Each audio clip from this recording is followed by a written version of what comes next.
నల్లపిల్లి దూకి గాలిలో నిలిచింది. పక్కనున్న వ్యక్తి ఆశ్చర్యపోయాడు.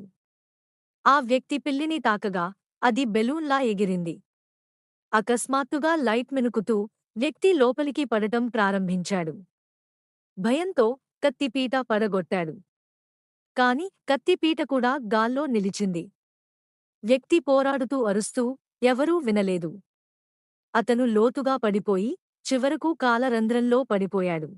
తర్వాత ఆ వ్యక్తి అడవిలో కనిపించాడు. చుట్టూ వింత దుస్తులు ధరించిన కొంతమందిని చూశాడు. వారితో మాట్లాడటానికి వెళ్లి ఎక్కడ ఉన్నారని అడిగాడు. కాని భాష తేడా. అకస్మాత్తుగా వారు అతన్ని పట్టుకోవడానికి ప్రయత్నించారు. అతను భయపడి టీపాయ్తో పారిపోయాడు. వెనుకవారిని చూసి గుహలోకి పరిగెత్తాడు. ఆ వ్యక్తి గుహలో పరిగెత్తి నేరుగా తన వంటగదిలోకి పడిపోయాడు.